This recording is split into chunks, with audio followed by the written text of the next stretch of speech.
They tap him on the shoulder. The green flag is waving, and we are racing. Off into turn one they go. Glasson right on the shoulders of Porter.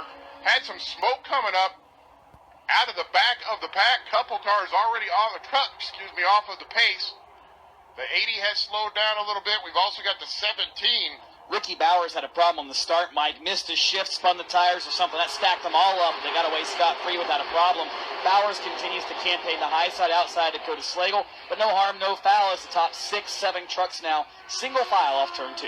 Jason Grant still trying to feel out that truck. There was definitely smoke rolling out from under the 17 when he got bottled up there, but it looks like the truck is rolling clean. So we are green. Cole Glasson, in the meantime, has taken the top spot from Porter. Glasson leads him down into turn number 1.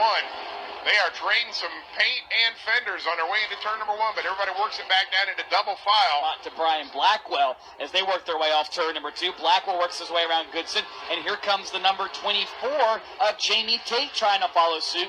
Tate, though, real easy getting in the corner as we've got problems in the racetrack. Caution out. Turn number 3, large problems over for the number 30 car. And that one was kind of odd there for Joey Shurian. And the number 17 also in the middle of that one of Jason Grant. Field is under the control of Cole Glasson as he comes out of turn 4. He is already on the gas and headed to the flag stand. Green flag is in the air. We are back after down into turn number 1, side by side, all the way through 1 and 2. Looks like everybody's going to make it clean at this point in time. Spilling out onto the backstretch, down into 3, Randy Porter looking on the inside of Thomas as they head into turn number 3, as Glasson has assumed the top spot, coming out of turn number 4 to put lap number 8 in the books. They'll get it all sorted up front, at least for Cole Glasson. He's going to have to deal with Clay Thomas about a car length or so behind him. Then it's Randy Porter underneath. Then number 24, Jamie Tate. And Tate's starting to make some headway on the outside.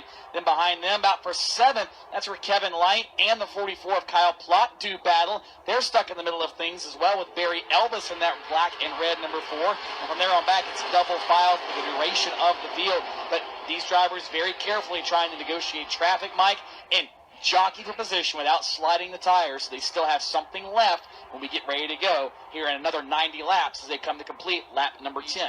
If this will come back to bite these drivers because they've used up their stuff too early, and some of the guys further back, like a Blake Jones and a Kyle Plott, do they have something left? They have the experience to know an abrasive place like Myrtle Beach, where it's like a cheese grater on tires, you've got to have something left at the end to contend with. Flag laps to put that one in the book. As we come around. Trouble back straightaway. One truck just gets planted in the inside wall. That is Ed Surratt. It looked like there might have been contact from a white truck behind him. I'm not sure which one that well. Never mind. Now I know who it is because the fender is missing. That's the 11 of Blake Jones that made contact with Ed Surratt. As they come in at turn number 4, looking at the flag stand, Clay Thomas has the field in tow. He is on the gas. We are back to racing with Cole Glasson right on his outside as they head down into turn number 1. Glasson going to try to slide down in front of the 24 of Jamie Tate. Tate right there on the inside of Porter, but Glasson is clear of him as they head down into turn number 3. Glasson's going to take it down to the bottom. He has secured the second spot for now. They're side by side all the way back to the field after that, as the front 2 have got themselves singled up for trying to pull away. Battle for second, Mike. But he brought it back down and we stayed in line.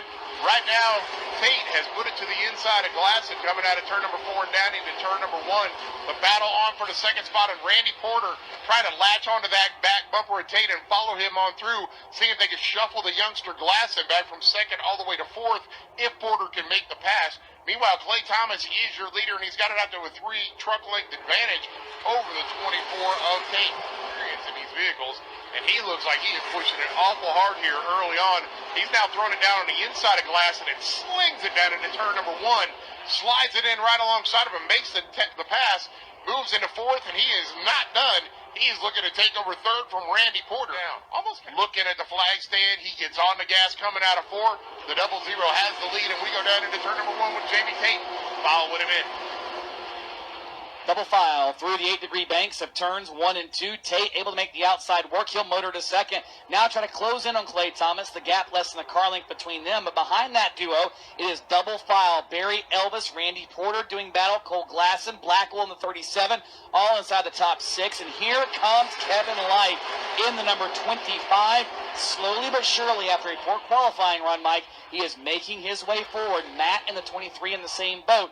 But the Light brothers, before this is over with, are probably probably going to be two of the heavy hitters you have to contend with. Lawrence, that battle for third, it is a dandy in turns 1 and 2. Finally, Randy Porter has gotten underneath the 24 of Jamie Tate, but just cannot get the forward drive on the bottom, Mike, and they've got more traffic in the form of Langley ahead of them. Could this be a chance for Porter to get around the 24 of Tate? Answer nearly yes, as they split him and thread the needle off turn number 4. Cole Glasson had to check up for just a moment. Number 4 here at beautiful Myrtle Beach Speedway, but at this time of day, you're looking straight into it when you make that turn down into turn number 3, and it can be a little bit dicey when you're trying to find your throttle point as you're going in here. Fortunately, you're able to see your brake points on the backstretch before you turn in, so it doesn't make it quite as nervous. But looking back up here at the front, Randy Porter trying his best to hold off Tate for that third spot.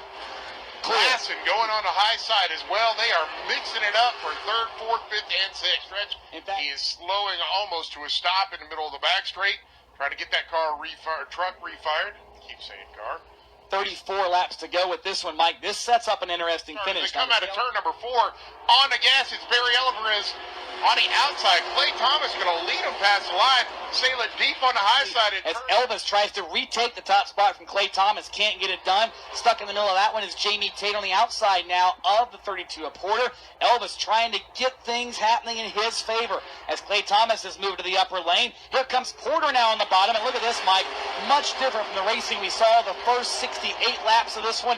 Everybody now in a take mode, not so much a give mode, and it shows. They are bumper to bumper, tailgate to nose, all the way down the back straightaway into turn 3. And that saved the spot for Porter. So Porter now in that third spot, looking to stick his nose under Elvis. Thinking of which, he puts it under him, turns Elvis. Elvis comes down across the nose, noses it into the inside wall coming off of turn number 4.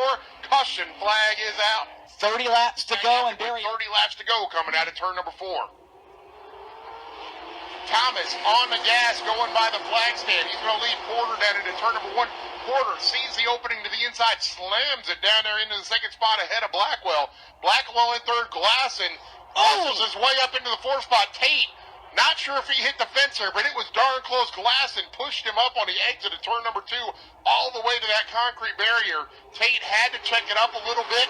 That let Glasson slide in front of him, but Tate is in that 5th spot for now, as we have 22 laps to go when they flash by the stand. Just 22 circuits remaining. That's a little over 11 miles here at Myrtle Beach, and Randy Porter's lead continues to get larger and larger and larger. Meanwhile, Glasson clears Blackwell for third. He's going to set his sights on Clay Thomas for the runner-up position. Thomas is dropping back quick. I'm not sure if Thomas has got a problem or if he just got pushed out of the way there, but he's dropping back, Mike. He has lost about 3 spots in the last lap and a half. Remember, he jumped out front early. We speculated as to whether he would have anything left. That truck continues to migrate up the racetrack, and he is getting bypassed by everyone. And that's letting Glasson get right up to that back bumper. But when he gets on the gas coming out of turn number 2, Glasson's still kind of sliding a little bit. Porter's getting the drive off, and that's letting him pull away down the backstretch. Oh, he wasn't much drive right there. That car was in a truck was in a 4-wheel drift off turn 4 for Porter. That might be all it takes for Glasson to get underneath of him through turns 1 and 2. Porter tries to use the momentum on the outside, pinch Glasson down as problems ahead of them. Barry Elvis slows. He'll head to the pit lane, and Cole Glasson side by side for the race lead off turn number 4. 6 laps to go.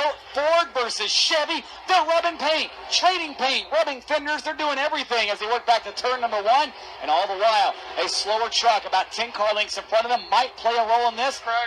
Sean Gardner's going to play a role in this race. I don't know if he wants to. Maybe the spotters could tell him to get out of the way, but he is right in the middle of the lane for the leaders. That's going to work against Randy Porter. Cole Glasson to the lead with 3.5 laps to go. Out of turn number 4, looking at the flag stand. The white flag is in the air. It's 5 trucks advantage. Glasson has it. He started on the pole, stuck around the top 5 all day long. Randy Porter was back as far as 9th or 10th. He worked his way to the top spot, but with 5 laps to go, Glasson made the move, used a lap truck to his advantage. Now as he comes out of turn number 4, looking to the flag stand, 2 victories in a row for Cole Glasson. Glasson will win the Super Truck portion of the UNOH 400. Randy Porter finishes 2nd. 3rd will be the 37 of Blackwell. 4th to Sean, 4th to Kyle Plott. 5th to Stuart Ricks. Then will be the 25 of Kevin Light, Hal Goodson, Ricky Bowers, Jamie Altop, and Matt Light, the top 10.